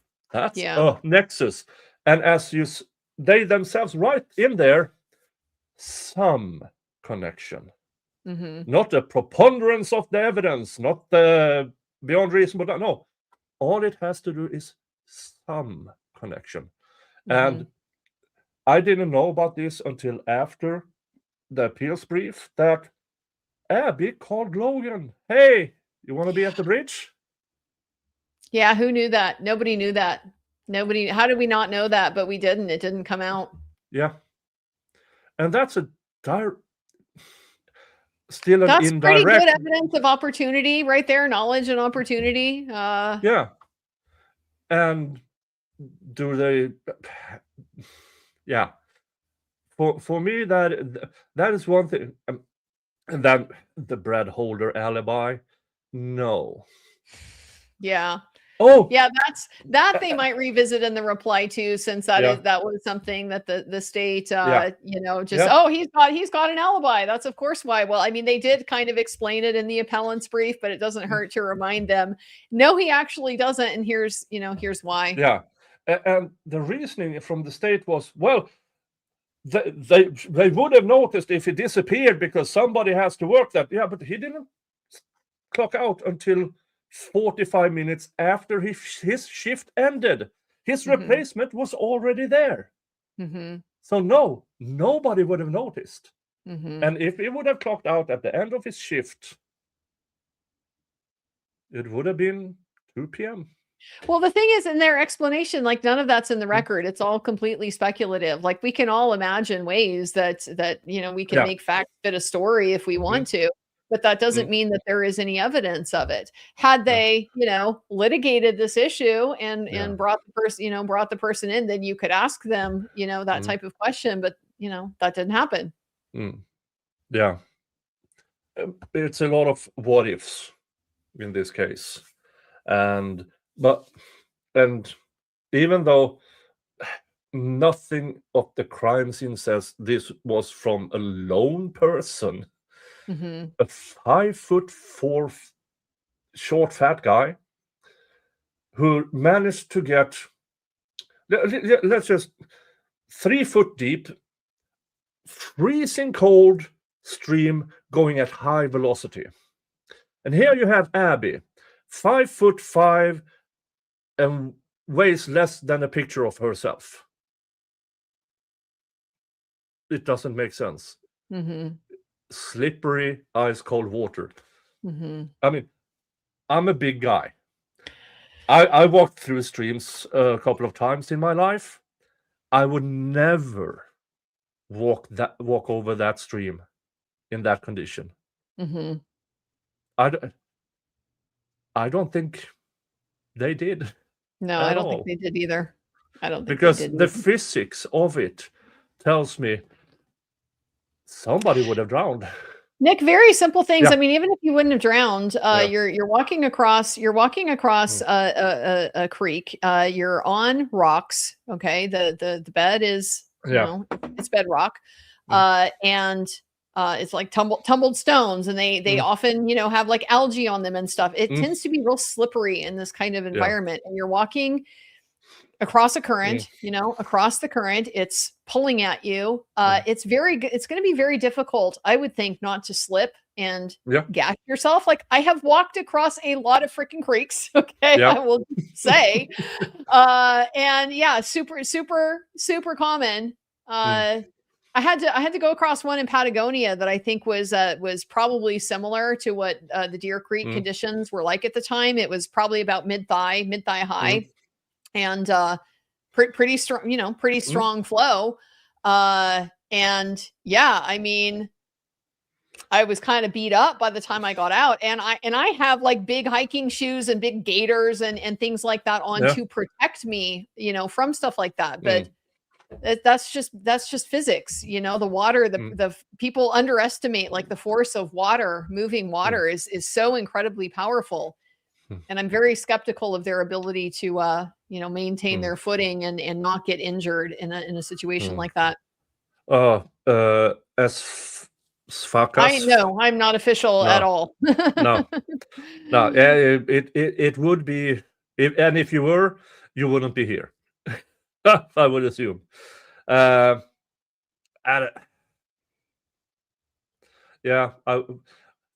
We all wish we could handpick people for stuff. I mean, I would have gladly handpicked you with Steve and then somebody local. Yeah, but then again, I'm good at fundraising, but we are talking about in the region of $250,000. And I'm good at fundraising. I'm not that good at fundraising. I mean, appeals are not cheap. And, no, they're not. Well, they're just very time consuming. Very time consuming. Yeah. But best case scenario, Rick gets a new trial. There's still money in the old fundraiser. Even though a certain someone is trying to get a hold of it. Fuck off. If you do that, I will fucking come for you. Because that money is for Rick, not you. And you know who you are. Then, game's on. I don't want to risk this being in front of Judge Gull Jr. Yeah. And if I just hope somebody else declares for that election. I mean, I haven't heard. I haven't been following, but I don't know. It seems this is a jurisdiction that is basically whoever volunteers get elected. They have the whose turn it is type of culture. Yeah. And those ones suck. I hate those. That means your judges are 100% political. It's absolutely not merit based. It's just you played the game the way that you're supposed to, so now it's your turn. Yeah. But if it happens, and let's hope for the best that this appeal is enough for a new trial, then it's game on, and fundraisers will be held, and let's see whose attorneys we can get a hold of. And but that's where we are now. Is we are waiting for the reply brief. Yep. And that'll give us a better picture of where we stand in terms of these issues that the state has raised. Yeah. And the glaring thing is the waiver. Yep. Yeah. But, well, it should be here in 30 to 60 days. Yeah, I think the reply is due in like 2 weeks, thereabouts. Yeah, but they did get an extension, didn't they? They did, yeah, they did. Yeah. So, well, I hope you have a Friday or Saturday off from grandma sitting. And well, I'm actually heading back over. I'm that's why I gotta run a little bit early. I promised grandma I was gonna make her souffle tonight, and so it's a little bit of an undertaking. You gotta whip the egg whites for like an hour and a half or whatever. No, you really don't. You actually you can't overwhip your eggs, but Anyway, we're gonna go hang out and make a nice dinner for her and use up some of my eggs. We're in egg apocalypse here at my house because I got too enthusiastic about chickens last year, and so now I'm getting like a dozen eggs a day, and it's kind of crazy. But it's time to revive the souffle. I've this will be the second time I've made it, and it's such an underrated dish. Like, I don't know why it went out of style. You don't see it at restaurants and stuff, hardly ever anymore. It's so amazing. Oh, it's good. Yeah. And who knows, in the next few years, some shit sciences might be deemed, you can't say that. So if the courts ever catch up with science, the possibility of courts catching up with science, first off, is like now officially done. Like, it's never going to happen. They're never going to caught up. But if we ever get to some of these issues, it's really going to be interesting to see. Bite mark disappeared quite fast. Yeah. but more because the people behind it kind of made a lot of shit up. Yeah, they did. They exposed themselves as frauds, and that never helps. Yeah. But so at one point in time, hopefully within our lifetime, we see a lot of appeals going, that tool mark analysis. Mm-hmm. I made an AI song about it. So thank you, Andrea, and thank you to the viewers. Let's see here so I didn't miss anything. This girl forced a woman who paid $4,000 for Transcript to give it back. The woman refused and went to jail until it was returned to girl. What even is that? How does that happen? Yeah, that's wild. Yeah. The only story they know is the one. Ron Logan. Yeah, Ron Logan, who made up an alibi before he supposedly knew the girls were dead. Yep. Yeah, Ron was a problem. Ron was a problem for sure. Yeah, until he died in prison or whenever. Yeah, wherever and whenever. But I'm going to send you off with a song AI made for me. So thank you, Andrea. Thank you, audience. We will return to the subject at one point.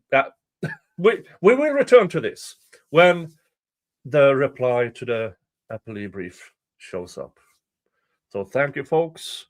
From me, Mr. Jingles. A cat. Finally, a cat. Yeah, Mr. Jingles, who tried to kill me the other day by back and air. Yeah, I know that move. It's a good one. He just laid there, and you can hear it on this. I actually did a cutout. It's in a short version. You can hear him go, "Boop," and then I was just covered in this cloud of vileness. Oh boy! Yeah, and he just laid there, the asshole, as if nothing happened. Very proud of himself. Very proud of himself. All right, folks. Until next time. You all have a good one, and remember, hug your family.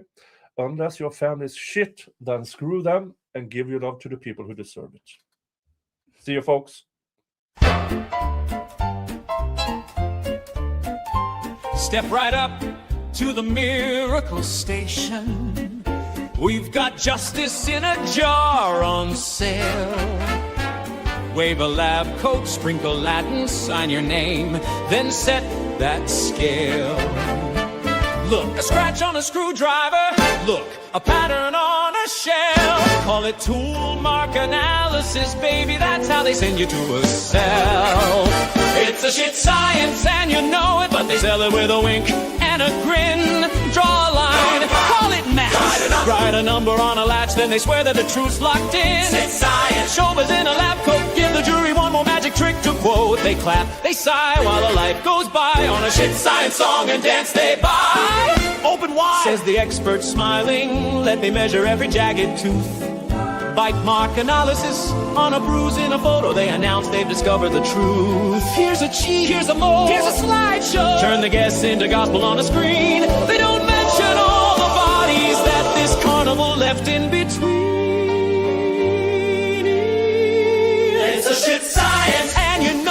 They belt it like 11 o'clock tune. They project, they perform on the stand while a family waits for a June. It's a shit science, glitter on a gravestone. They make certainty from shadows alone. They rhyme might with must, turn maybe to must on a shit science chorus of trust.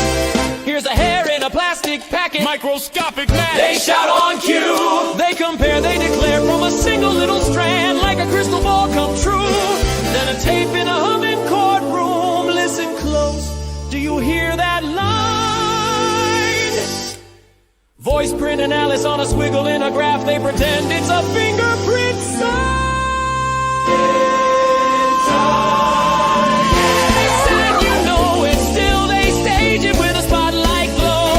Every chart, every slide, just a confidence ride. But the stakes are too high for this show. It's a shit science curtain call 'em bad odds. Time to tear down this cardboard facade.